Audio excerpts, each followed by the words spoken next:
에베소서 3장입니다. 에베소서 3장 우리 성경 본문 한번 읽어봅니다. 에베소서 3장 1절 이러함으로 그리스도의 예수의 일로 너희 이방을 위하여 갇힌 자 된 나 바울은 너희를 위하여 내게 주신 하나님의 그 은혜의 경륜을 너희가 들었을 터이라. 곧 계시로 내게 비밀을 알게 하신 것은 내가 이미 대강 기록함과 같으니 이것을 읽으면 그리스도의 비밀을 내가 깨달은 것을 너희가 알 수 있으리라. 1장부터 3장까지는 기독교의 중요한 이 구원의 원리인 이신칭의를 신론, 바로 예정론의 기초에서 설명하는 그러한 놀라운 구원론의 또 복을 우리는 앞부분에서 소개를 받았습니다. 로마서처럼 인간의 구원에 대한 이신칭의로부터 이렇게 시작하면서 뒷부분에 가서 예정론으로 이렇게 논리적으로 가도 괜찮고, 또 이렇게 신론, 예정론으로부터 출발을 해서 또 이신칭의를 설명하는 이러한 구조를 가져도 괜찮은 것입니다. 칼빈의 기독교 강요는 로마서의 형태를 또 이렇게 취해서 우리가 3권에서 보는 것처럼 예정론이 구원론 뒤에 이렇게 배치가 되어 있습니다. 그렇지만 이제 베자라든가 튜레틴이라든가 핫지, 벌코 이러한 우리의 후대 조직 신학을 보게 되면 에베소서의 구조를 따라서 신론이 먼저 오고 예정론이 앞서면서 그리고 구원론의 칭의론이 이렇게 소개가 되어지는 걸 알 수가 있습니다. 자, 그래서 이제 3장에서도 다시 한번 이 칭의라고 하는 것은 인간이 회개하고 믿음을 결단해야 하는 겁니다. 인간의 책임인 것이. 그러나 그 능력은, 회개의 능력과 믿음의 능력은 그 은혜의 경륜 아래서 하나님의 절대 주권적인 예정과 경륜, 계획, 하나님의 결정 속에서 이루어지는 것이다라는 거예요. 그리고 그것을 우리에게 또 전해 주실 때는 신비 체험이라든가 은사 체험의 형태가 아니라 이 그리스도의 비밀은 반드시 내가 대강 기록함과 같으니 이것을 읽으면 너희들이 깨달을 수 있다. 까무러치고 이상한 방언을 외치는 것이 아니라 성경을 바르게 읽고 성경을 열심히 공부하면 성령의 도우심으로 바로 그리스도의 이 비밀을 알아갈 수 있다라는 것이. 그렇게 봐서 3장에서도 우리 기독교의 아주 중요한 핵심 근본이 몇몇 구절을 통해서 이렇게 아주 핵심적으로 잘 나타나고 있는 것을 봅니다. 자, 책으로 들어가서요. 3장 298페이지.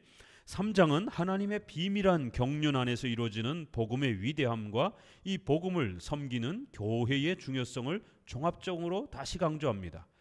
이렇게 복음의 위대함을 강조하면서 그 복음을 외쳐야 되고 또 복음을 가르쳐야 되는 교회의 또 이러한 중요한 역할과 또 사명을 강조하면서 이제 마무리를 짓습니다. 이렇게 이신칭의를 교회론 안에서 다룬다라고 하는 것을 꼭 기억하셔야 됩니다.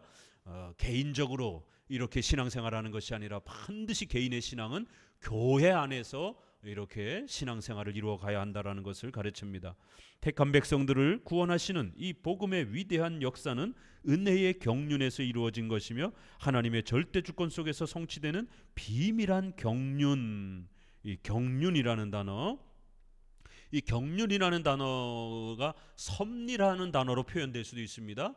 경륜, 하나님의 깊은 통치의 그러한 손길, 다스림, 이런 표현이에요. 이와 같이 신론의 기초에서 구원론과 교회론을 설명해가는 에베소의 구조는 신본주의적 신학 체계이며 현재 장로교 조직 신학의 기본 틀이기도 합니다. 이 신비로운 구원의 계획은 이스라엘로부터 출발하여 이제는 전 세계의 이방인 가운데로 확대됐습니다. 그래서 누구든지 예수님을 찾고 고백하면 구원을 받을 수 있습니다.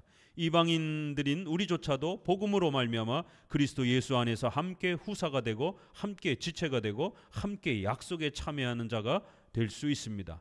이렇게 이제 그 복음이 이방인에게까지 온 세상에 퍼졌다. 이렇게 전도의 또 이러한 중요한 성취의 또 변화를 소개합니다. 일단은 복음의 초대는 가장 위대한 복된 소식입니다. 복음은 우리의 죄값을 대신하여 죽으시고 희생하신 측량할 수 없는 그리스도의 은혜의 풍성함을 값없이 주시는 초대이며 영원부터 예수 안에서 예정하신 뜻대로 베풀어 주시는 은혜입니다. 이 위대한 복음의 사역을 하나님께서는 같이 읽어봅니다. 이제 교회로 말미암아 하늘에서 정사와 권세들에게 하나님의 각종 지혜를 알게 하려 함이니. 아주 멋있는 표현입니다. 교회로 말미암아 이 위대한 하나님의 거대한 역사를 펼쳐갈 거라는 거예요. 자, 우리 1장 어디를 보시느냐 하면 1장 23절을 다시 한번 읽어봅니다. 1장 23절 아주 멋있는 교회론과 관련해서 엄청난 표현이 소개가 되었죠. 1장 23절 같이 읽습니다. 교회는 그의 몸이니 만물 안에서 만물을 충만케 하시는 자의 충만이니라. 만물을 충만하게 하시는 자 누구겠어요? 바로 예수 그리스도, 바로 교회의 머리를 세워주셨다라고 이렇게 22절에 소개하는 것처럼 그 그리스도께서 온 우주 만물을 통치하시고 다스리시며 영광을 받으셔야 됩니다. 그런데 바로 이러한 거룩한 그리스도의 이러한 존귀와 영광을 돌리도록 또 성취되도록 거기에 도구로 바로 교회가 사용되어질 것이다라는 거예요. 바로 교회는 충만이라는 거예요. 바로 온 세상을 통치하며 영광을 받으시는 그리스도의 최고의 충만이라는 거예요. 온 세상을 다스리시고 영광 받으시는 그러한 그리스도의 바로 충만, 온 세상을 통해서도 충만, 영광을 받으시지만 바로 교회를 통해서는 가장 궁극적으로 충만, 영광을 받으시는 그러한 곳이 바로 교회라 이렇게 표현을 한 겁니다. 이 표현도 굉장히 멋있는데 3장 10절 표현도 굉장히 멋있는 표현이죠. 교회로 말미암아 하늘에서 정사와 권세들에게 하나님의 각종 지혜를 선포할 것이다라는 거예요. 정사와 권세, 이 주로 천사들을 표현할 때 이런 다양한 표현들을 이렇게 표현합니다. 온 세상을 하나님의 통치에 또 이런 도구로서 그렇게 수발을 드는 천사들에게 하나님께서 그리스도를 통하여 이 온 세상에 그 충만함과 영광을 그렇게 받으시도록 행하시는데 교회를 통해서 그 일을 이루신다라고 하는, 교회로 말미암아 하나님의 그 위대한 은혜와 역사가 온 만방에 펼쳐지는 바로 이 위대함들을 천사들도 잘 모른다라는 거예요. 그래서 신비로운 거라는 거예요. 그래서 하나님께서 이제는 그 천사들에게 이 영광스러움을 교회를 통해서 온 세상에 복음이 외쳐지고 교회를 통해서 하나님의 돌보심과 은혜가 무엇인지, 일반 은총이든 특별 은총이든 하나님의 그 위대한 지혜와 은혜가 무엇인지를 이제 하늘의 그 모든 천사들에게 외칠 거라는 겁니다. 그리하여 천사들이 감격스러워하고 그 위대함을 찬송하며 또 섬길 수 있도록 교회로 말미암아 이 일을 이룰 거라는 겁니다. 이 땅의 유형교회를 통해서 이루어 가십니다. 교회를 예수님의 몸으로 그의 가족으로 세우고 교회를 통해서 만물을 충만케 하십니다. 이 충만이라는 단어가 굉장히 많이 나오기 때문에 이 충만이라는 단어를 잘 집중하셔야 됩니다. 3장 19절 한번 전체 읽어봅시다. 18절부터 읽어봅시다. 능히 모든 성도와 함께 지식에 넘치는 그리스도의 사랑을 알아 그 넓이와 길이와 높이와 깊이가 어떠함을 깨달아 하나님의 모든 충만하신 것으로 너희에게 충만하게 하시기를 구하노라. 이렇게 하나님께서 성도들에게 어마어마한 이 충만함들을 베풀어 주실 것이다라는 거예요. 이런 모든 하나님을 아는 이 충만함들이, 하나님과 동행하며 그 기쁨을 누리는 이 영광스러운 이 충만함들이 바로 교회를 통해서 펼쳐질 것이다라는 겁니다.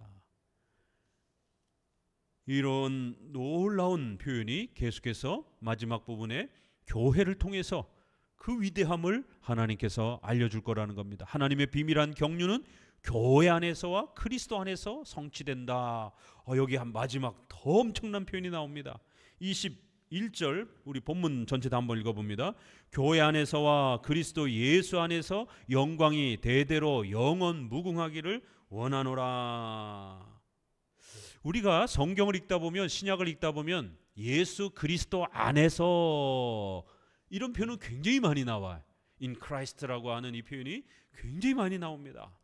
우리의 모든 구원, 우리의 모든 삶, 이 모든 것은 그리스도 안에서 주어지는 오직 그리스도, 이 표현을 In Christ라고 하는, 그리스도 안에서, 오직 그리스도의 공로로, 이 표현을 그리스도 안에서 이렇게 많이 표현합니다. 그런데 그리스도 예수 안에서라는 이 엄청난 표현 앞에 교회 안에서와 그리스도 예수 안에서 영광이 영원 무궁하기를 원한다라는 거예요. 하나님께서는 예수 그리스도를 통해서 온 세상에 영광을 받으실 것이다라는 겁니다. 그런데 거기에 교회 안에서라는 말이 하나 더 붙었어요. 와, 어떻게 교회가 여기에 그렇게 표현될 수 있을까요? 교회는 그리스도의 신부이기 때문에 그리스도를 통해서 하나님이 영광을 받으신다라는 것은 바로 이 땅의 유형교회인 교회의 사역을 통해서, 교회의 복음의 사역을 통해서 하나님께서 영광을 받으신 것이다라는 거예요. 그리스도를 통해서 하나님이 영광을 받으신다라는 것은 바로 그 그리스도의 신부인 교회의 사역을 통해서 하나님께서 영광을 받으실 것이다라는 거예요. 이 소요리문답 1문 로마서 11장 36절 오직 하나님께 영광을, 이런 표현과 이렇게 맞물려 있죠. 바로 이런 표현을 교회 안에서라는 이러한 표현으로 읽을 때에 우리는 또 전혀 새로움을 또 맛보게 됩니다. 여러분이 몸담고 있는 교회, 우연히 이렇게 발견하고 만나서 성도로서 이렇게 살아가는 것 같지만 하나님께서 남녀를 짝지어 가정으로 만나게 해주시는 것처럼 목사와 성도도 하나님께서 한평생을 목사와 성도로 하나의 교회를 섬기면서 살아가도록 섭리 안에서 짝지어 그렇게 사명 가운데 세워주시는 것입니다. 그래서 교회를 사명으로 생각하고 하나님의 섭리 안에서 생각하고 교회 생활을 해야지, 그저 조금 뭐가 마음에 안 든다고 휙 떠나가고 또 다른 데를 또 찾아다니고 또 찾아다니고, 그럼 이거 슈퍼마켓 찾듯이 그렇게 내 기호에 따라서 내가 교회를 위해서 존재하는 겁니까? 교회가 나를 위해서 존재하는 겁니까? 우리 모두는 교회를 위해서 존재하는 거예요. 나도 교회지만 하나님께서는 이 땅에 유형교회, 성도들이 모이는 교회라고 하는 신앙 공동체를 세워서 그 교회 안에서 하나님이 영광을 받으시는 것이, 여기서 교회 안에서라는 말은 한 개인을 말하는 거 아닙니다. 바로 성도들로 이 땅의 유형교회로, 조직교회로 구성되어 있는 바로 그러한 신앙 공동체를 말하는 겁니다. 우리 장로교는 그렇게 읽는 겁니다. 그러나 경건주의 신비주의자들은 한 개인의 성도를 교회의 본질로 너무 지나치게 강조하는 거예요. 그러나 우리 웨스트민스터 신앙고백에는 유형교회, 무형교회, 하나님의 택함 받은 백성들이라고 말하는 거예요. 복수로 표현하는 겁니다. 그것이 눈에 보이지 않는 형태로 그렇게 하나님의 택한 백성들이 존재하는 거고, 눈에 보이는 형태로 이 땅에서 우리가 조직을 갖춰서 함께 예배드리는 신앙 공동체로, 조직체로 존재하는 겁니다. 그런 형식으로 존재할 뿐인 것이 하나님의 백성들인 것이 교회 안에서와 그리스도 예수 안에서, 참 가슴이 뜨거운 이 땅의 교회가 얼마나 소중한 것인지, 하나님께서 저와 여러분을 만나게 해주셔서 한마음교회 안에서 우리가 한평생 신앙생활을 하도록 인도해 주신 섭리라고 하는 강력한 하나님의 손길이라고 하는 사명의식을 이 교회론 안에서 강력하게 세워가지 않으면 결국 교회 선택은 슈퍼마켓이 돼버립니다. 그저 내 입맛에 따라서 그냥 여기저기 그냥 옮겨다니면서 평생을 떠돌아다니는 하나님의 부르심 아래서 하나님을 영화롭게 하기 위한 그리스도 예수 안에서 그리스도의 충만함을 드러내기 위한 그러한 목적으로 세우신 교회를 함께 하나님 앞에서 사명감을 갖고 세워가는 게 아니라 그저 내 취향에 맞게 내 이익에 맞게 그저 취하는, 그랬다가 또 버리는 이러한 아주 이기적인 잘못된 이러한 신앙생활을 하게 되는 것입니다. 그렇게 되면 교회를 존중하지 않는 신앙은 웨스트민스터 신앙고백 25장 2항에 있는 것처럼 유형교회의 마지막 항목에는 이러한 유형교회의 질서를 무시하는 자들에게는 하나님의 구원을 보장할 수 없다라고 이렇게 그 문장이 마지막 문장으로 그렇게 소개가 됩니다. 세례는 유형교회를 통해서 베풀어지는 겁니다. 자기가 자기 머리에다가 손 얹고 세례 줄 수는 없는 것이에요. 우리가 구원받았다라고 하는 하나님의 자녀라고 하는 강력한 보증이요 표시요 인침이라고 하는 이 세례도 교회를 통해서 하나님이 주시는 것이에요. 성찬이라는 것도 내가 집에서 빵 뜯어놓고 내가 성찬을 행할 수는 없는 겁니다. 교회의 공적인 이러한 질서를 통해서 그리스도의 몸을 함께 먹고 마시는 성찬이 집례되어지고 우리는 거기에 참여하는 것입니다. 그렇기 때문에 반드시 사명감으로 이러한 교회 생활을 또 그렇게 늘 교회론을 생각하셔야 됩니다. 교회는 그리스도와 뗄래야 뗄 수 없이 연합되었습니다. 그리고 이 교회의 정치 형태는 4장에서 알 수 있듯이 장로 정치 제도로 이루어집니다. 교회는 복음을 통해 하나님의 영광을 드러내기 위해 존재합니다. 교회는 사회복지나 인권이나 신비체험이나 은사체험이 아니라 죄로부터 해방되어 말씀을 사랑하고 실천하며 예수님과 동행하는 성도를 세우는 것입니다. 에베소서는 이 복음의 특징을 바로잡아주기 위해서 1장 17절에서 19절에서 소개한 성경신앙의 특징을 3장 16절에서 19절에서 재반복합니다. 신앙이란 속사람을 새롭게 하는 것이며 예수님을 마음에 영접하는 것이며 그리스도의 사랑을 아는 것이며 성경의 그러한 내용 속에서 그리스도가 우리를 어떻게 사랑하셨는지를 그 교리적으로 아는 것이에요. 예수님께서 행하는 그 은혜의 넓이와 길이와 높이와 깊이를 깨닫는 것입니다. 즉 성경에 대한 바른 지식을 알고 믿는 성경신앙인 겁니다. 웨스트민스터가 요 구절을 그냥 그대로 근거 구절로 중생에다가 갖다가 근거 구절로 썼습니다.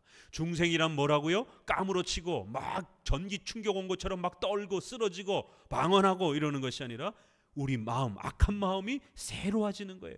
마음이 새로워지고 성경이 이해되어지고 깨달아지고 성경을 사랑하는 이렇게 우리의 속사람이 새롭게 되어지는 변화, 마음의 변화를 중생이라고 그러는 겁니다. 이 중생의 표시는 내적으로는 우리가 인지하지 못하도록 마음의 변화가 나타나고 그것이 외적으로 신앙과 회개를 통해서 성경을 깨닫고 배우는 방식으로 그러한 중생의 결과가 나타나는 것입니다. 표시되는 것이에요. 이렇게 성경을 깨닫고 알고 그 마음에 아는 것이며 속사람을 새롭게 하는 것이며 여기에 표현되어 있는 모든 동사들이 이렇게 성경과 관련되어 있는 성경을 배우고 알고 사랑하는 걸로 이렇게 표현되어지면서 이제 기독교 구원의 방법론까지 이렇게 아주 잘 또 정리를 하면서 끝납니다. 자, 이제 4장은 전혀 다른 새로운 우리 교회 생활과 윤리에 대한 내용이 소개가 됩니다. 4장 우리 성경 읽어봅니다. 1절 그러므로 주 안에서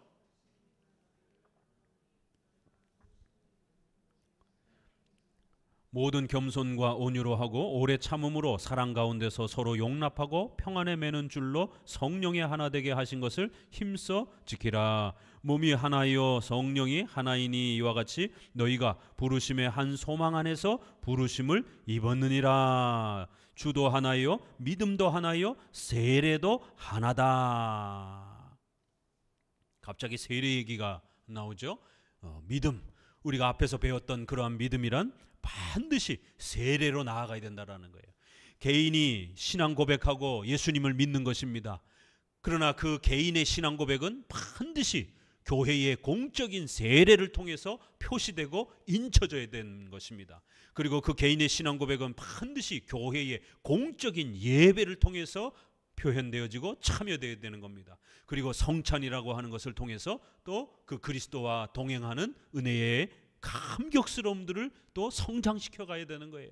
그리고 또 이 땅에서 그리스도께서 맡기신 그 부르심이라고 하는 복음 전도의 사명을 강력하게 나의 시대만 교회로 존재하는 게 아니라 또 우리의 자손들에게까지 그 교회가 계승되고 유지되도록 열심히 또 교회를 세워가는 그러한 목적으로서 우리의 신앙이 존재해야 된다. 반드시 우리 개인의 신앙은 교회 생활이라고 하는 것과 맞물려서 성장하고 자라간다라는 것입니다. 책으로 들어오셔서 4장부터 6장까지는 성도의 생활 윤리를 소개합니다. 에베소가 소개하는 성화는 개인의 경건보다 교회와 연합된 공적 경건과 윤리를 강조하는 것이 특징입니다. 이거 우리 로마서에서 우리 지금 로마서 12장 보고 있죠. 개인의 경건과 윤리를 소개하는데 갑자기 교회론이 툭 튀어나온 것이에요. 가르치는 은사, 다스리는 은사, 섬기는 은사, 이런 교회의 항존직과 관련된 목사, 장로, 집사라라고 하는 이 교회의 직분과 부르심을 소개하면서 이러한 교회의 직분 아래에서 성도들은 각각 그 은사를 감당하고 또 그러한 질서 안에서 섬기면서 또 자라가야 된다라고 이렇게 로마서도 반드시 성도들의 개인의 신앙의 경건은 교회 생활과 연결되어서 자라가야 된다라고 가르치고 있습니다. 이 때문에 가장 먼저 구원받은 성도들은 반드시 교회와 연합해야 하고, 또한 각 개교회는 독립적으로 존재해서는 안 되고 반드시 교단을 중심으로 이루어지는 장로교회처럼 전체 교회와 법적으로 연합해야 하는 공교회적인 보편성을 갖추어야 하는 것입니다. 공교회적 연합과 하나됨은 거룩한 소명인 것입니다. 부르심, 소명이라는 단어가 너희가 어떠한 부르심으로 부름받았는가 기억해라. 여러분의 부르심을 꼭 기억하셔야 된다는 거예요. 깨달아야 된다는 거예요. 하나님이 예정하시고 선택하여 여러분을 구원으로 불러주셨다는 겁니다. 첫 번째. 두 번째 부르심은 뭐예요? 여러분을 교회로 불러주셨다는 거예요. 이걸 꼭 기억하셔야 되는 겁니다. 특별히 유형교회는 저와 여러분은 한마음교회로 또 불러주신 것이에요. 이렇게 각각 개인의 구원의 부르심, 또 그 다음에 교회로 불러주신 공적인 이런 부르심. 그래서 우리가 공회, 사도신경에서 거룩한 공교회라고 공무원 할 때 공자를 붙입니다. 개인으로 남아있으면 안 된다라는 거예요. 개교회로 남아있으면 안 된다라는 거예요. 사적으로 남아있으면 안 된다라는 거예요. 교회가 혼자 남아있어도 그것도 사적이 됩니다. 왜요? 성도들은 모여있지만 목사님은 혼자이잖아요. 그렇게 되면 사적이 돼버리는 거예요. 여러 목사님들을 통해서 함께 성경을 연구하고 함께 교회 운영을 연구해야 되는 이러한 공공성이 확보가 돼야 된다는 거예요. 성도들은 혼자 신앙생활하면 안 되고 반드시 공공성이 확보가 돼야 되는 겁니다. 여럿이 함께 신앙생활함으로 인해서 각각의 그 은사들이 펼쳐지고 그 각각의 은사들이 하나님의 나라를 위해서 쓰임받으면서 하나님을 영화롭게 하고 복음을 전도하고 또 이 땅에 교회를 세우는 이러한 귀한 열매를 맺는다라는 거예요. 자, 그러면 목사님은 혼자잖아요. 그래서 반드시 다른 교회 목사님들과 공교회성을 연결해야 되는 겁니다. 이 공익성이라는 것, 공공성이라는 것을 꼭 기억해야 됩니다. 우리가 사도신경에서 거룩한 공예와 성도가 서로 교통하는 것을 믿사오며 라고 했을 때 사적이지 않으며 라는 반대말이에요. 그래서 성도들은 반드시 다른 성도들과 함께 모이는 공공성을 유지해야 그게 진짜 교회라는 거예요. 또 개교회 혼자 목사님이 통치하게 되면 사적이 되는 것입니다. 그래서 개교회는 반드시 지역의 다른 교회들과 함께 공공성을 이루어야만 하는 것입니다. 그래서 우리가 캐톨릭 처치, 하나의 교회, 공적인 교회 이렇게 표현하는 겁니다. 자, 이 보편성은 1장 23절에서 선언한 그리스도의 몸을 말합니다. 성도들은 보이는 유형교회로 모여 함께 예배하고 말씀을 듣고 배우며 성찬에 참여하고 하나의 치리권에 복종해야 합니다. 4장은 이 보편적 공교회의 특징을 강조하기 위해서 하나라는 단어를 앞부분에 8번이나 반복 사용합니다. 또한 이 하나됨은 주도 하나요, 믿음도 하나요, 세례도 하나요라는 표현에서 보듯이 단지 무형교회의 성격에 머물지 않고 이 땅의 유형교회 안에서도 성취되어야 합니다. 개인의 경건과 개교회의 독립적 자유만 강조하면서 같은 신앙 고백과 교회 정치를 고백하지 않으면 교회는 사분오열됩니다. 교리와 정치와 생활이 유형교회 아래서 일치를 이뤄야 통일된 하나됨을 이룩할 수 있습니다. 이 보편적 연합을 위해서 하나님께서는 성령의 하나되게 하신 은혜와 그리스도의 선물을 교회에 주신다라고 이렇게 강조합니다. 경건주의와 회중파는 이 하나됨을 느슨한 연합으로 주장을 합니다. 개교회의 자유를 극단적으로 강조합니다. 개인주의의 신앙을 강조합니다. 그러나 장로교회는 이 공교회적 하나됨을 교단의 교회법 아래에서 법적으로 묶여야 하는 필연적 연합으로 적용합니다. 즉 공교회성은 우선적으로 하나님의 택함 받은 백성이라고 하는 무형교회적 성격이 본질입니다. 하지만 웨스트민스터 신앙고백 25장 2항에 보이는 교회 역시 복음 아래에서 공교회 또는 보편적 교회인데라고 고백하는 것처럼 이 땅에서 유형교회적 성격을 포함합니다. 공교회적 하나됨은 장로교회 아래서 가장 성경적으로 실천되고 있습니다. 에베소서가 말하는 하나됨은 온몸이 각 마디를 통하여 도움을 입음으로 연락하고 각 지체의 분량대로 역사하여 그 몸을 자라게 하며 라는 말씀에서 더욱 빛납니다. 본문은 각 개교회는 독립적으로 존재해서는 안 되며 반드시 법적인 책임과 의무감을 가지고 도우며 연합되어야 함을 강조합니다. 장로교회는 당회, 노회, 총회라는 상회에 법적으로 종속적으로 연합을 추구하는 정치제도로서 하나됨을 법적으로 추구합니다. 자, 이 4장 어디를 읽어보시느냐 하면 4장 2절을 읽어봅시다. 시작.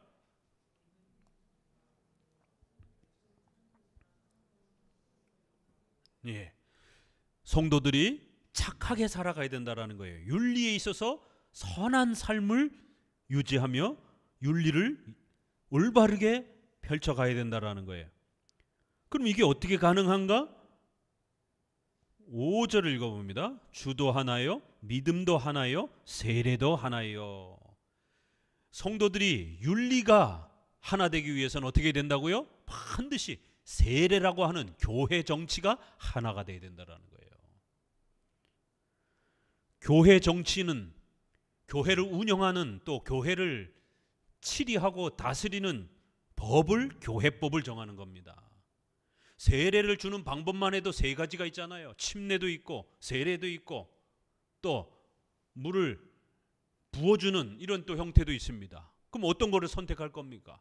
이렇게 교회의 정치가 일치되어 있어야 됩니다.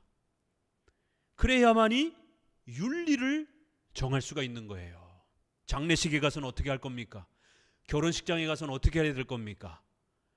또 우리의 여론 또 사회 국가와 관련해서 필요로 한 부분들은 어떻게 됩니까? 이쪽 교단에서는 죄라고 그러는데 저쪽 교단에서는 죄가 아니라고 그래요.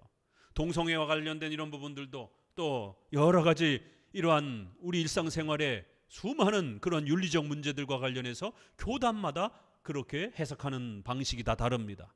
그렇기 때문에 신앙적 관점에서 크리스찬이 어떻게 사회생활을 죄인가 아닌가를 판단하기에 공적인 이러한 영역은 반드시 교회법을 통해서 방향을 잡아주는 겁니다. 그래서 교회 정치가 일치되어 있어야 윤리면에 있어서 의료와 교육과 국가와 이런 직장생활과 지난번 코로나 사태와 이런 부분들을 어떻게 처리해야 될지에 대한 일정한 윤리적 방향을 만들어줄 수가 있다는 거예요. 그러면 교회 정치는 반드시 믿음도 하나요. 교리적 일치가 돼야 되는 겁니다. 우리는 웨스트민스터 신앙 고백이라고 하는 성경을 들고 있지만 이단들도 성경을 들으면서 이상하게 해석하잖아요.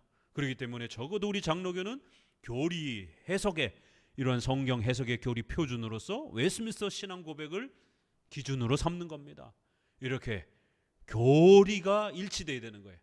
그러면 그 교리에서 정치가 일치가 되어지는 것이고, 우리는 장로 정치 형태로 성경적 정치 형태를 일치성을 이루고 있는 겁니다. 우리 장로교회는.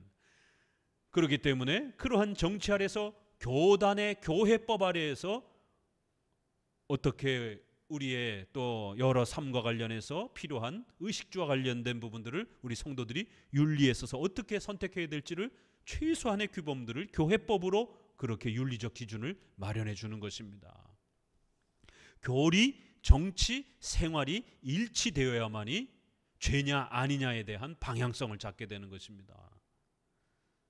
당장 우리가 사도행전 15장에 있는 4가지 1세기의 교회법에 목매어 죽인 것과 피채 먹지 말라라고 하는 이 구절을 해석할 때 어느 교단에서는 피가 들어가 있는 순댓국이라든가 여러 가지 선짓국이라든가 이런 피 요리들을 먹지 않습니다. 그러나 저희 교단은 그거는 1세기에만 필요했던 임시적 법으로 해석하고, 모든 것은 음식은 거룩하다라고 하는 디모데전서 4장 말씀과 기도로 거룩하게 우리가 사용하면 된다라고 하는, 또 마가복음에 모든 음식은 거룩하다라고 하는 예수님의 말씀을 따라서 예수님이 오시고 난 다음에는 더 이상 구약의 정결법이 사용되지 않는 것으로 우리는 해석하기 때문에 얼마든지 자기 취향에 따라 먹을 수도 있고 안 먹을 수도 있는 것이에요. 이러한 생활윤리는 반드시 개인이 결정할 수도 있는 것도 있지만 공적으로 결정해야 되는 것도 많습니다. 그렇기 때문에 교단에서 교회법으로 결정해주는 정치의 일치, 그 다음에 교리의 일치 꼭 명심하셔야 됩니다. 이 4장 1절 주도 하나요, 믿음도 하나요, 세례도 하나요. 그렇기 때문에 너희는 하나가 되어야 된다. 하나라는 말을, 교회가 무질서하고 분열이 되면 안 된다. 교회가 하나가 되어야 된다라고 간곡히 부탁합니다. 그런데 오늘날 한국 교회가 얼마나 사분오해되어 있습니까? 이건 바로 분리주의, 개교회주의, 바로 회중파, 독립파주의 때문에 그렇습니다. 우리 장로교회는 바로 이러한 분열을 막기 위해서 적어도 각각의 지역의 여러 교회들이, 이 세상 모든 교회들이 다 만날 수는 없잖아요, 물리적으로. 그렇기 때문에 최소한 국가별로, 지역별로 교단 형태로 공교회성을, 하나됨을 추구하면서 이 땅을 살아가는 것입니다. 그러면 최소한의 하나됨은 그래도 유지하면서 질서를 잡아갈 수 있는 것입니다. 이렇게 에베소서는 장로 정치 제도 아래에서 교회 질서가 하나 되어지는 방식으로 이렇게 소개해가고 있는 겁니다.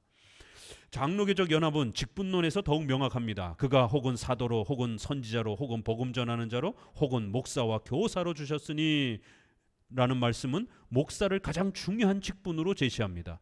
자, 이것도 읽으면서 조금 특별하다 느꼈어요? 로마서에서도 직분론이 나왔죠, 그죠? 로마서에서는 직분론이 뭐가 나왔어요? 가르치는 자, 예언하는 자, 목사, 신학자, 다스리는 자, 장로, 구제하는 자, 집사, 3직분이 나왔어요. 그런데 여기에서는, 에베소서에서는 목사직만 나옵니다. 사도직과 전도직은 임시직이었기 때문에 이제 사도들이 죽고 나서 없어졌습니다. 목사만 남는 거예요. 목사와 교사는 신학자를 말하는 것이에요. 이렇게 특이하게 이런 다른 점이 있는 겁니다. 그러면 에베소서는 왜 목사만을 강조할까요? 이제 이런 부분이 회중파나 독립파나 개교회주의를 강조하는, 목사도 성도들하고 다 동등하다 이렇게 주장하는 분리주의적, 독립파적 회중파들 교회에서는 이런 문맥이 굉장히 불편하죠. 왜 목사만 강조하고 목사만 여기에 직분의 중요한 부분으로 드러냅니까? 목사만 뭐 대단합니까? 구원론에 있어서는 우리가 모두 동일합니다. 남녀노소 할 것 없이 목사나 성도, 이신칭의는 동일합니다. 그러나 성화는 동일하지 않은 것이에요. 그런 것처럼 교회 질서에 있어서도 하나님께서 어떤 자들에게는 권위를 허락하시고 어떤 자들에게는 순종하고 복종해야 되는 그러한 평신도로서의 성도로 살아가는 자리를 허락하신 것이 바로 교회의 존재와 질서가 어떻게 형성되어져 가는지 교리 정치 생활의 일치의 하나됨을 강조하고 난 다음에 또 교회 직분론을 다시 한번 소개하면서 교회의 정체성이란 바로 목사가 존재하지 아니하면 교회는 존재할 수 없다라고 하는 프랑스 신조의 그 25조의 유명한 그 표현이 바로 여기서 언급되는 겁니다. 목사는 성경을 가르치는 자이기 때문에 성경이 가르쳐지지 않는다라면 교회는 존재할 수 없다라고 하는 바로 그 교회의 하나됨은 오직 성경을 통해서만이 가능하고 오직 성경이 가르쳐질 때 교회다워질 수 있다라는 것이에요. 아니 그럼 성도가 성경을 가르치면 안 되나요? 이건 그런 차원이 아닌 것이에요. 성경의 전문가인 목사가 성경을 가르치지 않으면 성경이 제대로 가르쳐질 수 없다라는 겁니다. 그래서 우리 장로교회법에는 목사가 없는 교회는 미조직 교회라고 말하는 거예요. 장로가 없는 교회는 미조직 교회, 장로가 있으면 조직 교회 이렇게 표현합니다. 그런데 목사가 이제 없잖아요. 요거는 장로의 유무예요. 장로가 있으면 조직 교회, 없으면 미조직 교회. 자, 그러면 목사가 없으면은요, 조직의 체계화를 장로의 유무에 따라서 표현하는 거예요. 조직교회, 미조직교회. 자, 그럼 목사가 없으면 뭐라고 표현합니까? 허위교회라고 말합니다. 빈 교회, 그 허자가 비어있다라는 거예요. 비어있는 교회라는 거예요. 교회로서 온전함을 갖추지 못한 형태가 되었다라는 겁니다. 허위교회라고 표현합니다. 가짜교회, 그런 개념이 아니라 비어있는 교회, 아직 미완성적인 교회다라고 이렇게 표현하는 거예요. 왜냐하면 성경을 가르쳐야 될 전문가가 없기 때문에 성경이 제대로 가르쳐지지 않는다라면 교회로서의 역할과 존재의 완전함이 유지될 수가 없다라는 겁니다. 이건 목사가 잘나서가 아니라 목사가 성경을 가르치는 전문적 은사로서 하나님께서 그렇게 목사의 직을 허락하셨기 때문에 그런 것이에요. 자, 고린도전서 12장은 여러 직분과 은사를 나열하지만 에베소서는 목사직만을 항존직으로 강조하여 가르치는 장로로서 구별된 직분의 권위를 드러냈습니다. 장로교회는 교회의 대표인 목사직을 직분론에서 그리스도의 삼직을 위탁받은 가장 중요한 직분으로 취급합니다. 회중파는 목사를 단지 설교하는 기능만으로 생각하지만 장로교는 말씀을 전하는 목사가 없는 것은 곧 성경을 가르칠 수 없다는 것을 의미하며 성경이 없이는 교회가 존재할 수 없음을 의미합니다. 따라서 장로교는 목사에게 주신 권위와 그 권위를 법적으로 확립하고 보증하는 상회의 장로정치교회법을 신적인 명령, 권위, 유스 디비님이라고 하는 이런 표현으로 고백해 온 것입니다. 기능적으로 그저 설교만 잘하는 그런 직분이 아닌 겁니다.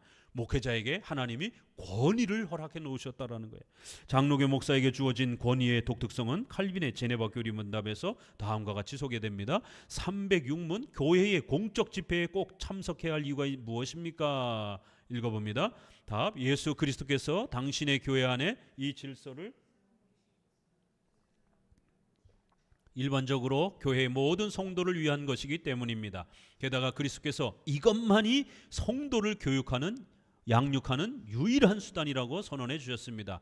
그렇기 때문에 우리는 주님보다 더 지혜롭지 못하기 때문에 우리 모두 이 질서를 고수해야 합니다. 집에서 성도 혼자 성경 읽어도 되는 거 아니에요? 아니요. 그렇게 하면 성도가 신앙이 자라가지 않는다라는 겁니다. 하나님은 이 공적 집회, 유형교회의 설교와 성경 공부를 통해서 성도들이 자라가도록 그렇게 유일한 수단으로 세워준 거라는 겁니다. 307문 교회의 목사들이 꼭 있어야만 합니까? 답: 그렇습니다. 우리는 그들의 말을 잘 귀담아 들어야 하며 그들의 입을 통해 흘러나오는 주님의 가르침을 겸손히 받아들여야만 합니다. 그래서 누구든지 그들을 경멸하고 그들의 말에 경청하는 것을 거부하면 그 사람은 곧 예수 그리스도를 물리치는 것이며 성도들의 공동체로부터 떠나는 것이나 마찬가지입니다. 우리 오늘날 잘못된 목사들이 너무 많아서 목사들의 설교와 권면을 우습게 생각하고 그 권위를 인정하지 않는 그런 시대가 되었습니다. 그러나 올바른 목회자는, 참된 목회자는 하나님의 말씀을 전하는 주의 종으로서의 하나님의 뜻을 여러분에게 가르쳐주는 그러한 소중한 선생님으로서 여러분 곁에 세워놓은 하나님께서 여러분의 지도자로, 성경 지도자로 세워놓은 귀한 교회적 질서라는 것입니다.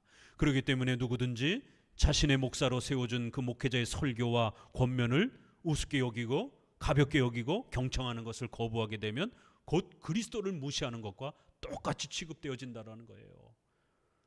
이건 아주 신중하게 들으셔야 됩니다. 그래서 여러분에게 늘 말씀드리는 것처럼 어떤 중요한 사안을 결정할 때 목사님과 함께 결정하시라는 거예요. 꼭 목사님께 미리 상담하고 의논하고 결정하기 전에, 결정하고 나서 통보하는 게 아니라 결정하기 전에 함께 의논하면서 이러한 중대사를 어떻게 결정하는 것이 하나님의 뜻인지를 함께 그렇게 기도하면서 하나님의 뜻에 목사님이 또 해석해 주는 그런 내용을 들어가면서 결정하여야만이 하나님의 뜻을 더욱 바르게 결정할 수 있는 것입니다. 공교회적 하나됨과 직분을 통해서 세워진 교회는 예수님을 믿는 것과 아는 것을 가르쳐야만 합니다. 목사의 권위는 독재를 위해서가 아니라 성경을 가르치고 성도를 바르게 성장시키기 위해서 주신 것입니다. 목사는 성도들이 이단과 거짓 목사들에 의해서 간사한 유혹에 빠져 모든 교훈의 풍조에 밀려 요동치 않도록 도와야 합니다. 이러한 표현들이 성도들이 이러한 혼란에 빠지지 않도록 도와줘야 된다라고 이렇게 목사의 역할을 소개합니다. 4장 17절부터는 본격적으로 성도들의 개인 윤리를 소개합니다. 에베소서는 옛사람과 새사람을 비교합니다. 옛사람의 특징은 무지와 마음의 굳어짐과 방탕함으로 제시하며 새사람의 특징은 예수님을 통해서 진리를 듣고 가르침을 받는 것으로 제시합니다. 불신앙과 신앙의 차이를 교리적 무지와 이해로 비교하여 기독교 윤리의 토대는 십계명과 같은 바른 교리적 이해와 배움에서 시작되는 것임을 의도적으로 강조하고 있습니다. 이렇게 계속해서 또 개인의 윤리 속에서도 이렇게 하나님의 말씀을 바르게 아는 것으로부터 우리의 경건 생활과 윤리의 변화가, 인격의 변화가 나타난다라고 강조합니다. 그래서 교리에 무지하면 인격의 변화도 안 나타나는 거예요. 왜요? 성경에 대한 올바른 이해로부터 우리의 인격이 변화되는 거기 때문에 교리, 하나님에 대한 교리적 지식이 잘 쌓아져야 인격이 변화되는 겁니다. 이게 우리 기독교 윤리의 방식인 거예요. 25절부터 기독교 윤리의 토대인 십계명을 상세히 설명해 갑니다. 즉 9계명의 거짓말과 더러운 말 금지, 6계명의 분노 금지, 8계명의 도둑질 금지 등입니다. 에베소서에서 소개하는 십계명과 관련된 기독교 윤리의 또 다른 특징은 윤리의 성패 유무가 마귀와 성령의 영적 싸움과 연관된다는 설명입니다. 분노의 문제는 단순히 마음의 상처만을 받는 것이 아니라 반드시 마귀에게 틈을 주어 영적인 고통을 받기도 하며, 반대로 구제와 선한 말은 같은 실천은 성령을 기쁘시게 하는 열매를 낳습니다. 하나님의 성령을 근심하게 하지 말라는 권면은 기독교 윤리와 생명의 관계를 제시하는 아주 거룩한 경고입니다. 우리 4장 27절 한번 읽어볼까요? 이게 기독교 윤리의 아주 독특함인 거예요. 26절부터 읽어봅니다. 분을 내어도 죄를 짓지 말며 해가 지도록 분을 품지 말고 마귀로 틈을 타지 못하게 하라. 여러분 오늘 하루 일과는 어떻게 보내셨습니까? 직장 생활에서 또 혹시라도 직장 동료와 좀 다투고 싸웠습니까? 여러분 화를 잘 내는 사람입니까? 그러면 나는 뭐 F야, 나는 뭐 T야, 이럴 문제가 아닌 겁니다. 물론 개인의 기본적 성격은 있습니다. 성향은 있어요. 그렇지만 유달리 화를 많이 내고 분노를 이렇게 참지 못하고 이렇게 되면 이건 죄의 영역으로 들어가게 되고 이것은 사탄이 사용하는 아주 중요한 무기가 된다라는 거예요. 이렇게 우리의 윤리는 사탄과의 싸움인 영적 싸움과도 연결이 된다라는 것입니다.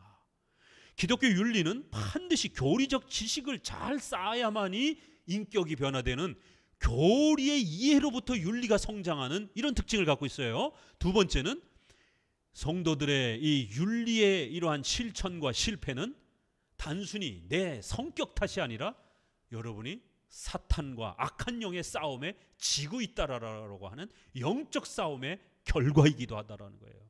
자꾸 분노하고 싸우고 화내는 이러한 습관을 갖고 있게 되면 여러분은 사탄과 악한 영에게 자꾸 영향을 받고 도전을 받고 넘어지는 이러한 영적인 실패의 시험에 드는 이러한 성격으로 또 나아가게 된다라는 겁니다. 화를 낸다라는 것이 사탄의 유혹과 아주 밀접하게 연결되어 있다라는 거예요. 30절 같이 읽어봅니다. 하나님의 성령을 근심하게 하지 말라. 그 안에서 너희가 구속의 날까지 인치심을 받았느니라. 이렇게 그렇기 때문에 화를 내지 말고 무릇 더러운 말을 29절 너희 입 밖에도 내지 말고 오직 덕을 세우는 그런 아주 선한 말로 그렇게 살아가야 된다라는 거예요. 만약 우리가 악한 말, 험담, 뒷담화, 남을 깔보고 무시하고 폭력적인 이런 지금 9계명만 말하고 있잖아요. 이러한 아주 거친 말들을 쓰면서 남들하고 싸우고 이렇게 되면 성령께서 근심하게 된다는 거예요. 굉장히 놀라운 윤리입니다. 그래서 우리 기독교 윤리는 이러한 관점이 있다는 걸 명심하셔야 됩니다. 그래서 특별히 우리 부부들 같은 경우에 부부 싸움을 자주 합니까? 이거 심각한 거예요.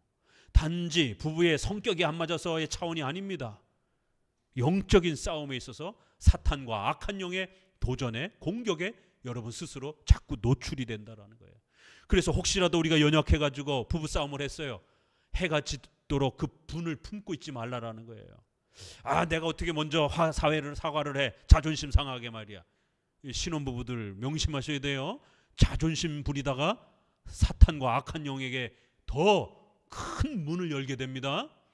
먼저 믿음이 좋은 사람이 사과하고 양보하는 것이, 져주는 것이, 미안해라고 손을 내밀어 주는 것이, 그 분을 품고 저녁 때까지 계속해서 시간을 지체하게 되면 결국 사탄이 이제 본격적으로 여러분의 그 악한 마음을 이용을 해가지고 더 심각한 폭력들이 나타납니다. 그 폭력성이 자녀에게 나아가고 짜증스러움이 또 가족에게 펼쳐나가고 그 또 승질내는 것이 또 교회 지체들에게 또 목사님에게까지 막 짜증내고 화내고 이런 식으로 퍼져나간다는 거예요. 그래서 그날을 넘기지 않도록 조심하라는 이런 당부까지 소개가 되고 있습니다. 이게 우리 기독교 윤리의 독특한 신앙윤리라는 겁니다. 신앙윤리와 생활윤리가 아주 맞물려 있다는 거예요.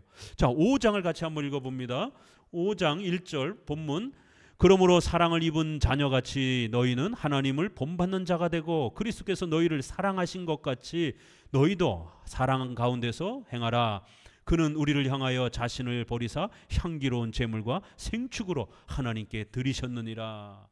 음행과 온갖 더러운 것과 탐욕은 너희 중에서 그 이름이라도 부르지 말라. 이는 성도의 마땅한 바니라. 이제 우리 성도들이 십계명을 따라 착하게 살아가야 돼요. 전 인격이 성장해 가야 됩니다. 이거 힘들어요. 어려워요. 그렇지만 실천해야 됩니다. 왜요? 우리는 사랑을 입은 자녀, 사랑을 입은 자같이 하나님의 사랑으로 우리는 하나님의 자녀가 되었기 때문에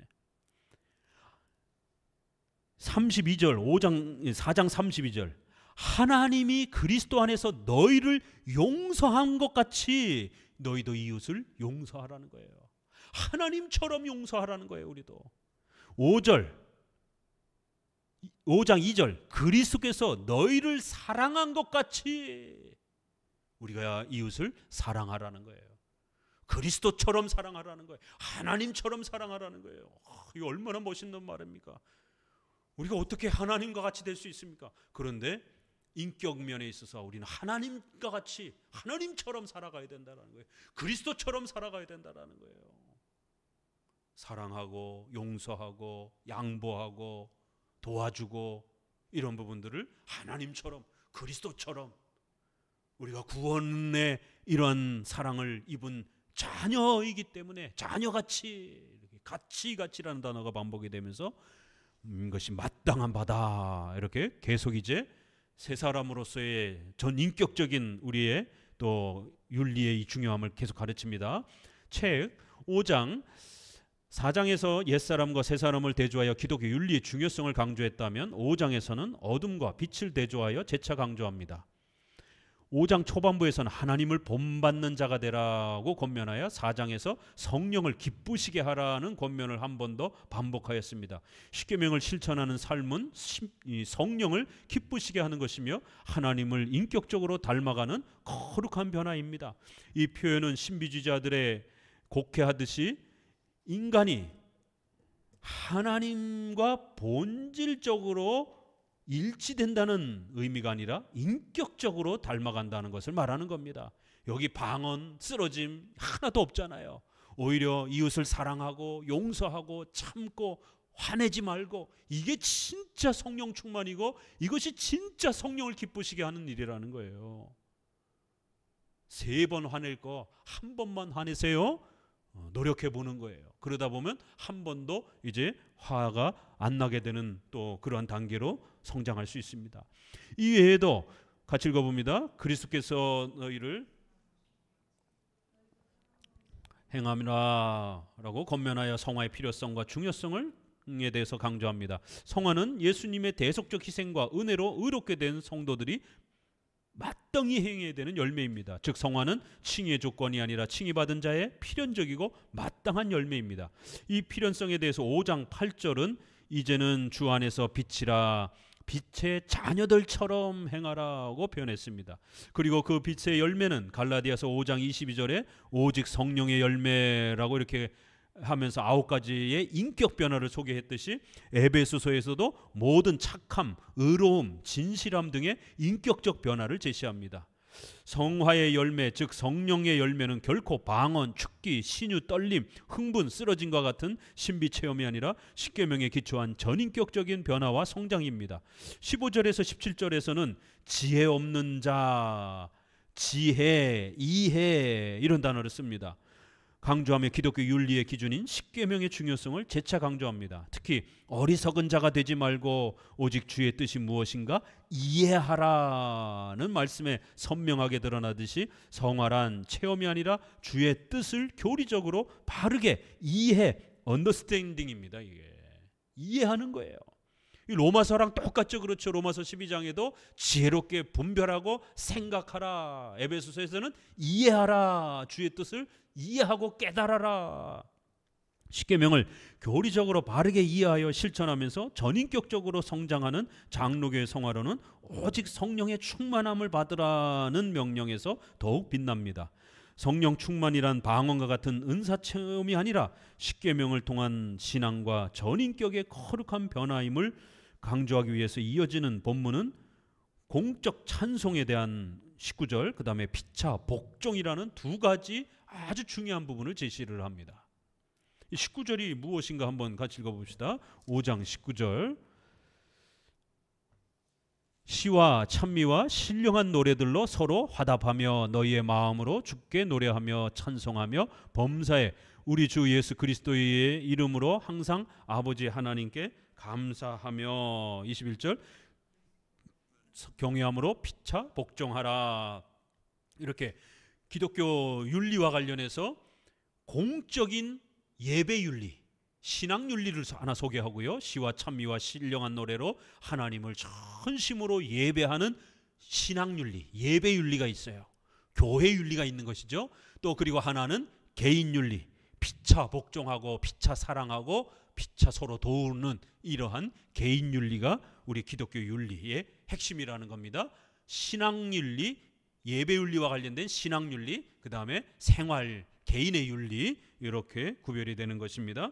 이것이 성령 충만함을 받으라는 것의 2 실천 내용이지 여기 어디에 방언이 나옵니까? 여기 어디 쓰러짐이 나와요? 성령 충만을 받으라라는 이 유명한 단어가 5장에 나오는데, 자, 이 단어를 좀 더 분석해 봅시다. 303페이지. 특별히 성령의 충만을 받으라는 이 현재형의 단어로 이렇게 표현되어 있는데, 이 은혜는 죽을 때까지 지속적으로 계속 얻어야 하는 연속적 과정입니다. 하지만 중생이나 칭의와 같이 평생에 단 한 번만 얻는 구원의 은혜들은 단회적 사건을 강조하는 부정 과거 동사를 사용하여 과거형으로 표시하며 성령의 기름 부으심이라는 용어로 그렇게 구별해서 표현하기도 합니다. 따라서 신비주의자나 은사주의자들이 이 성령 충만과 성령의 기름 부으심을 혼합하여 사도적 은사나 표적들이 오늘날도 계속되는 것처럼 주장하는 것은 잘못된 해석입니다. 그러니까 성령 충만을 받으라 이렇게 현재 명령형으로 되어 있잖아요. 계속해서 받아야 되는 거예요. 그런데 이거를 성령의 기름 부으심이라든가 이러한 사도행전의 어떤 그러한 기적 형태의 그러한 것들을 끌어다가 그게 현재에 계속되는 것처럼, 그러나 그런 표현에는 성령 충만함을 받으라라고 이렇게 현재적 표현으로 잘 표현하지 않습니다.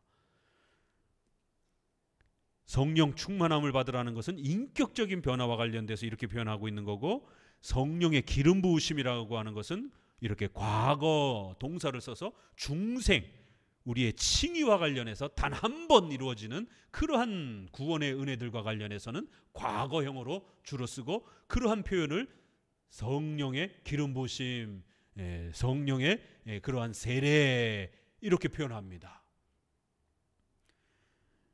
구별돼 있어요. 그래서 성령 충만함과 성령의 기름 부으심은 다른 겁니다. 성령 충만함은 주로 현재적 그런 성화와 관련돼서 쓰여지는 단어고, 성령의 기름 부으셨다라는 주로 과거형으로 이렇게 표현해서 중생과 칭의와 관련된 그러한 은혜로 구별되어서 단 한 번 이루어지는 그러한 역사로 소개를 합니다.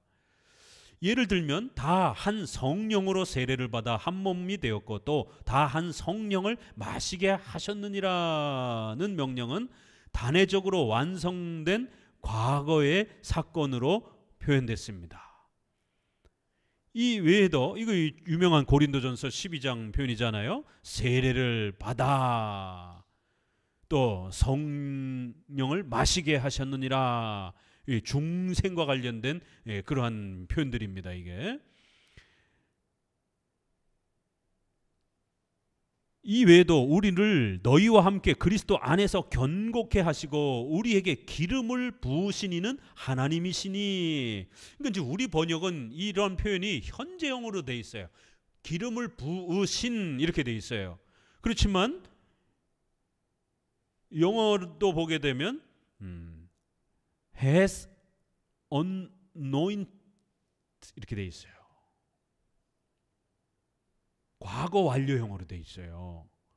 완성된 사건으로 이렇게 표현됩니다. 쌍시옷으로 번역을 해야 됩니다. 우리 번역으로 하려면 성령의 기름 부으심이 반복되는 것이 아니라 성령 충만이 반복되는 겁니다.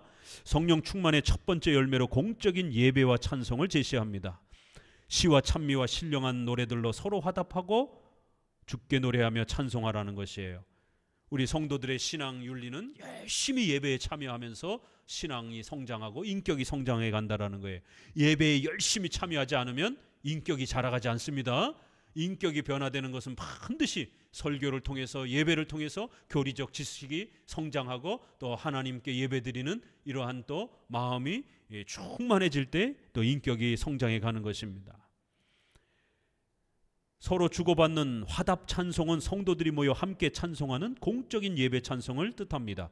그리고 시, 쌈 이렇게 돼 있는데 살모이 이렇게 돼 있어요. 시예요, 이게 시편할 때. 그다음에 찬미, 힘이라고 하는 건데 힘노이시, 신령한 노래, 스피리추얼 송인데 이걸 어떻게 해석할 것인가? 이게 찬송 종류에 대한 해석이 많이 있어요. 신비주의자들은 시는 찬송가고 찬미는 복음송이고 신령한 노래는 방언 찬송이라고 이렇게 해석을 해요. 이건 어거지 해석인 겁니다. 성경 어디에도 이런 근거가 없어요. 장로교는 구약과 신약에서 항상 이스라엘 백성과 사도들이 불렀던 시편 찬송으로 해석합니다. 구약에 다윗이 성가대를 세우고 불렀던 것은 시편 찬송입니다. 예수님과 사도들이 불렀던 찬송도 헬라어로 보게 되면 여기와 관련된 단어들이에요. 시편을 말하는 겁니다. 다만 장로교 안에서는 세계 모두 시편을 강조하는 반복으로 보는 해석도 있고, 웨스트민스터 총회에서는 시는 시편, 찬미는 시편 외 성경. 왜 구약에 보게 되면 여러 모세의 노래, 마리아의 노래, 또 신약에도 보면 한나의 노래 이렇게 성경 안에 시로 되어 있는 그런 시편 외에 그런 노래들이 있어요. 그래서 찬미 형태로 이렇게 시의 형식을 갖고 있지만 시편이 아니라 다른 성경도 얼마든지 또 노래할 수 있는, 그래서 그거를 찬미로 이렇게 또 해석하기도 하고요. 신령한 노래는 교리적 찬송을 말합니다. 사도신경송이라든가 교리송 같은 경우, 이렇게 우리 사도신경송도 노래 있잖아요. 또 우리가 중요한 교리와 같은 이런 부분들을 노래로 만들어서도 이렇게 우리가 가르칠 수도 있어요. 소율이 문답을 노래로 이렇게 만든 것도 있더라고요. 유튜브 보니까 아이들이 외우기 쉽게끔. 그래서 신령한 찬송이란 또 이렇게 교리적으로 인간이 또 이렇게 만든 그런 정도까지는 이제 해석이, 웨스민스터는 이렇게 구별해졌어요. 웨스민스터 총회에서, 웨스민스터 신앙 고백에서 해석하고 있는 부분들이. 그러나 다 대부분 시편 찬송을 우선적으로 말하는 겁니다. 시편 찬송은 기독교가 2000년 동안 공적 예배로 지켜온 소중한 예배 찬송입니다. 성령 충만의 두 번째 열매로 7계명에 해당되는 부부 사이의 사랑과 화목을 제시합니다. 자, 이제 개인 윤리를 소개하는데 서로 피차 복종하라라고 이렇게 아주 중요한 원칙을 제시했어요. 자, 그러면 피차 복종하는 게 어떻게 하는 겁니까? 생활 속에서 이제 구체적으로 소개해 줍니다. 부부간에 어떻게 피차 복종하는가, 또 직장에서 윗사람과 아랫사람이 어떻게 복종하는가, 또 국가에서 위정자와 시민이 어떻게 서로 피차 복종하는가, 이런 부분들을 소개합니다. 남편에게는 아내를 제 몸처럼 사랑하라, 사랑 명령이 주어졌고, 아내는 남편에게 복종하라는 복종 명령이 주어졌습니다. 아내의 사랑에 대한 구체적인 실천 사항은 사랑과 양육과 보호라는 단어가 더 추가로 나옵니다. 사랑은 아내의 수고와 헌신에 대한 감사와 인격적 교제뿐만 아니라 그 아내와 합하여 그 둘이 한 육체가 될지니라는 말씀처럼 성적인 연합과 사랑도 포함됩니다. 그 외에 양육은 경제적 돌봄을 말하며 보호는 외적인 외부의 적으로부터 안전에 대한 보호를 의미합니다. 아내에게는 복종에 대한 실천으로서 남편이 아내의 머리됨이라는 권위를 강조합니다. 권위에는 가정에서 의사결정권, 경제권, 자녀 훈육권과 같은 다양한 선택들을 말합니다. 이런 권위들을 아내가 빼앗지 말고 남편이 행할 수 있도록 배려하면 남편은 목숨을 바쳐서 가정을 지킬 것입니다. 남편에 대한 복종은 남편을 경외하라는 명령에서 더욱 빛납니다. 이것도 개역 우리 개정판에는요, 남편을 존경하라 이렇게 번역이 돼 있어요. 존경이라는 단어와 경외하라는 단어 중에 어떤 게 어감이 더 높아요? 경외하라는 단어가 훨씬 높죠. 그렇죠. 개역 한글이 훨씬 더 헬라어의 의미를 더 잘 번역했어요. 하나님을 경외하라 쓸 때 그 단어입니다. 이게 남편을 경외하라, 단지 존경하라, 그런 좀 개념보다 훨씬 더 높습니다. 여자에게 사랑이 목숨보다 소중하듯이 남자에게는 권위가 목숨보다 소중합니다. 이것은 하나님께서 남녀에게 주신 창조의 본성입니다. 마지막으로 부부는 모두 사람이 부모를 떠나라는 말씀과 같이 경제적으로 정신적으로 양가의 부모로부터 독립된 가정을 꾸려야 합니다. 이 성경적 원리가 부부를 이혼의 위기로부터 보호하는 생명과 같은 가정 형성의 원리인 것입니다.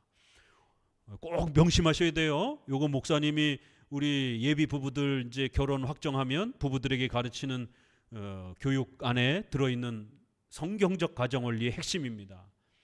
남자는 자식이 있어도요, 직장에서 어떤 무슨 뇌물이라든가 또 여러 어떤 불미스러운 일에 휘말려서 경찰 조사를 받고 검찰에 불려나가고 그러게 되면은요, 자살합니다. 얼마 전에 자살한 연예인도 있죠. 그게 뭐 대수라고 그렇게, 근데 남자기 때문에 그런 거예요. 자살해서 죽잖아요.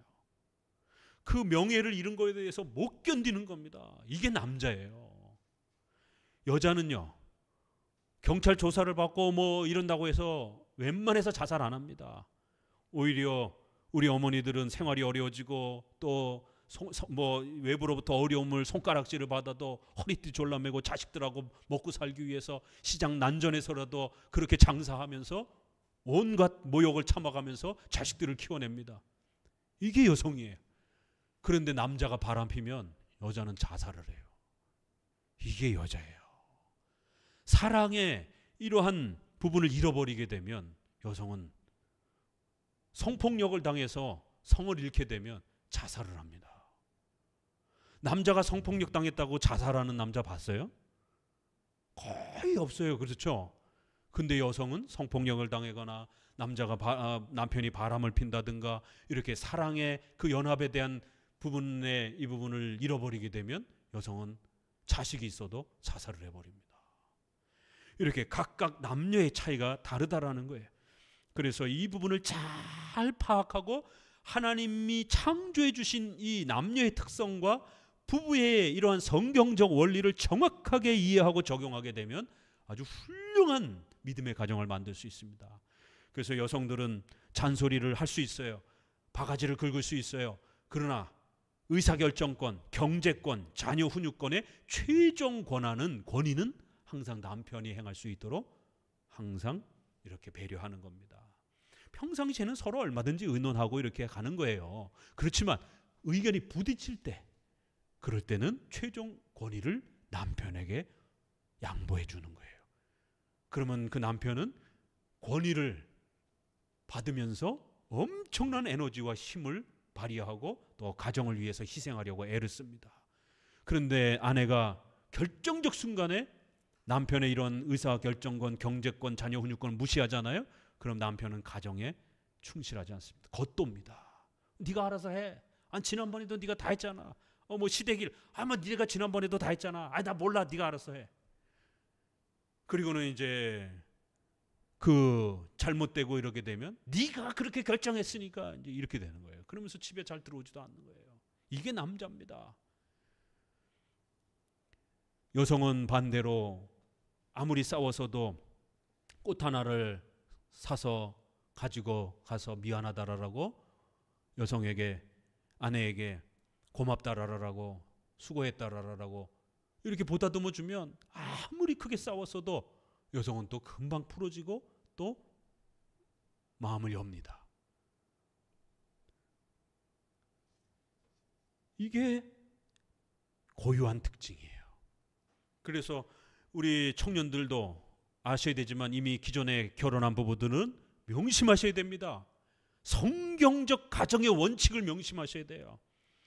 입에 달고 사셔야 됩니다. 남편에게는 뭐라고 말해야 돼요? 여성들은, 부인들은 우리 남편이 최고다라고, 잘했다라고. 남자들은 잘했다를 여성들이, 부인이 입에 달고 살아야 돼요. 그냥 조금 못했어도, 방청소 조금 못했어도, 남자들 방청소 집안일 얼마나 서툽니까? 빨래하고 나면 그냥 흰 빨래, 검은 빨래 집에 섞어가지고 그냥 대부분 남자들이 그렇잖아요. 그래도 잘했다라고 칭찬해 줘야 돼요. 너무 잘했어. 밥도 모처럼 한번 차려주면 너무 맛있어, 정말 잘하는데, 이게 부부 생활이나 성관계라든가 또 자녀 교육이라든가 또 모든 게 다 포함이 됩니다. 남편은 아내에게 대해서 사랑한다라는 말을 입에 달고 살아야 돼요. 예쁘다라는 말을 입에 달고 살아야 돼요. 여성들이, 아내들이 항상 물었잖아요. 가끔씩 나 사랑해? 그럼 한국 남자들은 유교 문화기 때문에 그걸 말로 해야 돼? 이게 한국 남자예요. 이게 외국 남자들은 I love you, darling 입에 달고 살잖아요. 근데 한국 사람들은 그걸 말로 해야 알아? 이렇게 얘기를 해요. 거꾸로 내받아쳐요. 말 안 해도 다 아는 거지 이미 이때까지 살았는데. 이게 유교 문화예요. 그러나 여성들은 그 사랑을 확인받고 싶어 해요. 당신 나 사랑해? 사랑한다고 말하라는 겁니다. 그거는 아셨어요? 남편들 정신 바짝 차리셔야 돼요. 그걸 말로 해야 돼? 말로 해야 됩니다. 입에 달고 사셔야 돼. 에베소서가 이렇게 얘기하잖아요. 여성에게는 이렇게 사랑, 양육, 보호. 오늘날 이 시댁과의 갈등, 또 최근에는 또 장서 간의 갈등, 이 사람이 부모를 떠나 경제적 또 세계관적으로 독립되어 있는 하나의 고유한 가정으로 서야 된다라는 거예요. 근데 자꾸 지나치게 경제적으로 또 이런 정신적으로 자꾸만 지나치게 부모에게 의존하게 되면 부부 싸움이 일어나는 겁니다. 사람이 부모를 떠나, 이런 부분들. 또 한 육체로 이런 표현들. 부부는 성과 인격적 사랑이 분리되어 있지 않습니다. 성관계를 소홀히 하는 부부들은 반드시 정신적으로 멀어지게 돼 있어요. 마음적으로도 멀어지게 돼 있어요. 마음으로 뜨겁게 사랑하는 부부들은 성관계도 또 오래도록 노년에 이르기까지 그렇게 또 최선을 다해서 서로 사랑합니다. 한 육체가 되고, 이렇게 성경이 아주 명확하게 성경적 원리를 아주 분명하게 세워놓고 있잖아요. 이것만 잘하면 부부가 굉장히 화목하게 살아갈 수 있다는 것이. 자, 6장으로 넘어가 봅니다. 6장은 성령 충만의 두 번째와 세 번째 신뢰로 부모와 자녀의 화목함을 통한 건강한 가정과 주인과 종의 바른 신학 사회적 질서 관계를 소개합니다. 부부의 질서, 부모와 자식 간의 질서, 주인과 종의 질서 모두 10계명 중 5계명에 해당이 됩니다. 5계명은 하나님께서 세워주신 창조 질서를 잘 지켜가도록 명령합니다.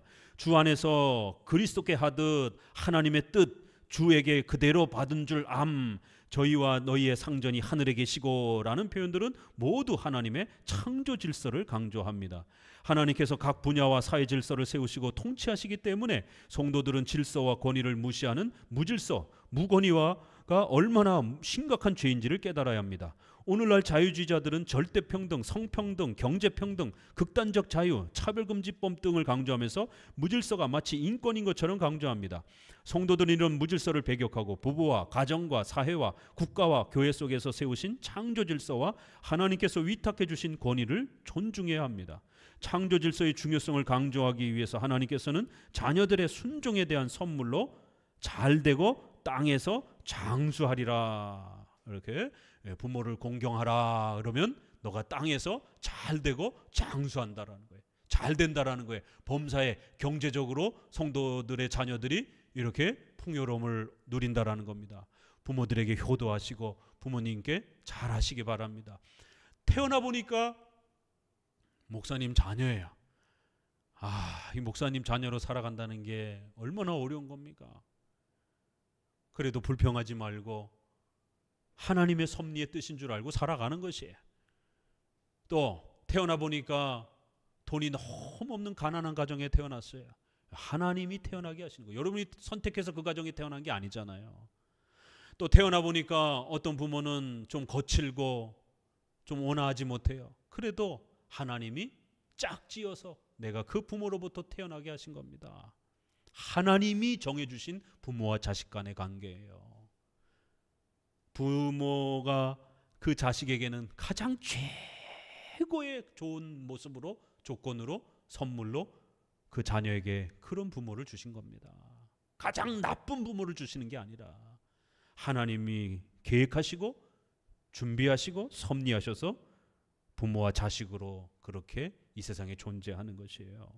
그렇기 때문에 힘들고 부모가 좀 까다롭다 할지라도, 거칠다 할지라도 부모를 존중하고 돌아가실 때까지 잘 섬기시는 거예요. 그러면 여러분이 잘 될 거예요. 또 오래 살 거예요. 이 두 가지, 이 땅에 살면서 경제적으로 어렵지 않고 그래도 자립하여 넉넉하게 살 수 있는 경제적 그러한 부요함을 하나님이 부어주시겠다라는 거예요. 또 오래 살게 장수의 복을 줄 거라는 거예요. 이거 얼마나 큰 복입니까? 우리 크리스찬들에게는 이런 섭리적 효도관이 있기 때문에 세상 사람들은 김병의 효자 없다 그러잖아요. 그러나 우리 크리스찬들은 김병의 효자가 있어야 됩니다. 왜요? 섭리적 효도관을 우리는 갖고 있기 때문에. 하나님이 돌아가시게 할 때까지, 부모가 하나님이 돌아가시게 해야 또 그 부모도 돌아가시는 거지. 그럼 병이 짧게, 또 어떤 분은 오래도록 병을 앓으시면서 또 그 노년을 보내실 수도 있어요. 잘 또 보살피시면서 그렇게 또 효도하셔야 됩니다. 또한 종들에게도 각 사람이 무슨 선을 행하든지 주님으로부터 그대로 받을 것이라고 약속하셨습니다. 순종과 복종은 힘들고 어려운 것이지만 하나님께서 세운 창조 질서이기 때문에 우리는 순종해야 합니다. 또한 복종하기 힘들 때마다 약속하신 축복을 기대하면서 복종하기를 훈련해야 합니다. 인간 위에 세운 제도와 권위를 무시하면 결국 하나님의 권위도 무시하게 되는 것입니다.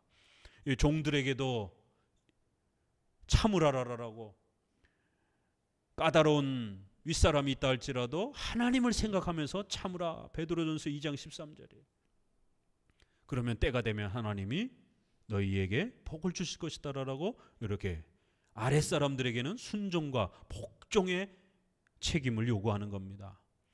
자, 5계명은 윗사람에게 주신 권위뿐만 아니라 책임까지 포함합니다. 왜냐하면 이 권위는 무한정 권위나 폭력적 권위가 아니기 때문입니다.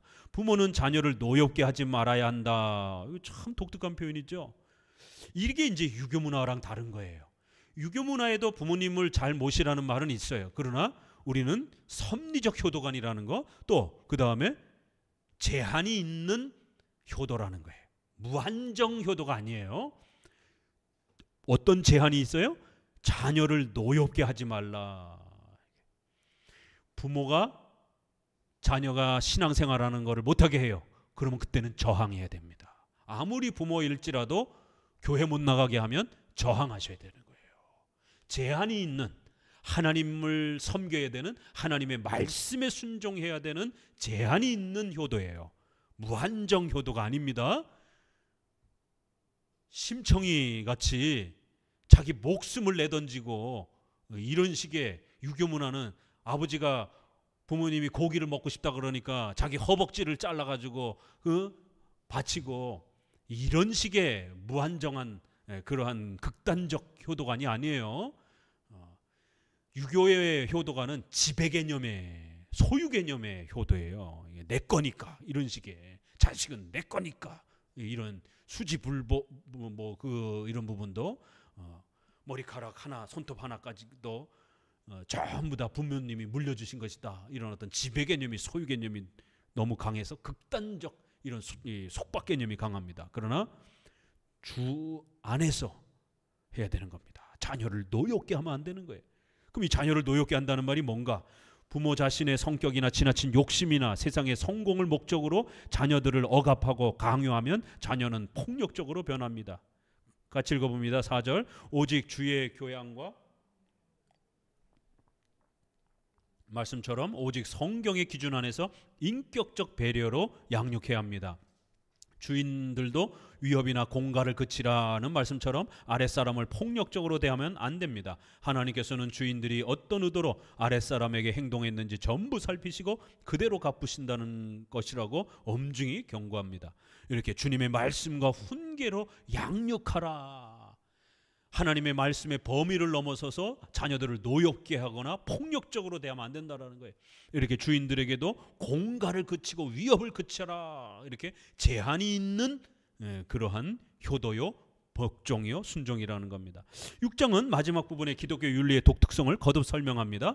4장에서 10계명의 기독교 윤리는 세상의 단순한 도덕 윤리와 달리 사탄과 성령과 관계된 영적 싸움의 특징이 있다고 언급했습니다. 즉 10계명을 어기는 범죄는 사탄의 유혹을 받는 것이며 성령을 근심케 하는 것입니다. 그래서 6장은 우리의 씨름은 혈과 육에 대한 것이 아니요 정사와 권세와 이 어둠의 세상 주관자들과 하늘에 있는 악한 영들을 대함이라고 선언하여, 여기에서 정사 권세는 악한 천사를 말하는 거예요. 어떨 때는 선한 천사를 말하기도 하고, 윤리적 싸움이 마귀와의 싸움이라고 분명히 밝힙니다. 이 싸움을 이기기 위해서 단순한 도덕 훈련이나 사회제도의 개혁보다 성령의 검, 하나님의 말씀을 가지라, 성령 안에서 기도하고 라는 언급과 같이 말씀과 성령의 도움을 받아야 합니다. 이 두 원리는 웨스민스터 신조 1장 5항에 말씀에 의해 말씀과 함께 증거하시는 성령의 내적 사역에서 오는 것이다 라고 고백하듯이 기독교 신앙 원리이며 삶의 실천 원리입니다.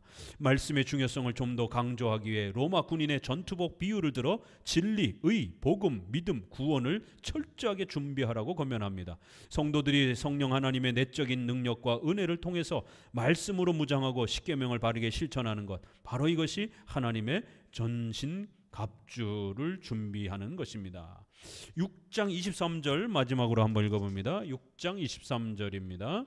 여기 아주 결론에 아버지 하나님과 주 예수 그리스도에게로부터 평안과 믿음을 경험한 사랑이 형제들에게 있을지어다. 자, 이제 이런 표현이 눈에 들어오죠? 우리 기독교 구원론의 핵심은 칭의와 성화가 균형을 이루는 겁니다. 여기 어떻게 표현되어 있어요? 믿음을 겸한 사랑. 참 멋있게 표현되어 있죠? 믿음과 사랑이 분리되어 있는 게 아니에요. 지난번 우리 갈라디아서서 어떻게 읽었죠? 사랑으로 역사하는 믿음, 이렇게 아주 멋있게 이렇게 연결해 놨어요. 여기서는 믿음을 겸한 사랑, 이렇게 해서 칭의와 사랑은 개념이 분명히 구별돼 있어요. 그렇지만 분리되는 건 아니라는 겁니다. 동전의 양면처럼 항상 칭의와 성화는 함께 어우러지는 것이다라는 거예요. 이렇게 에베소서는 앞부분은 신앙과 관련된 부분, 뒷부분은 윤리와 관련된 부분들을 이렇게 균형을 맞춰서 우리 기독교의 근본, 이 칭의와 성화의 아주 중요한 틀을 교회론 안에서 또 이렇게 여러분에게 소개해 줬습니다. 기도합니다.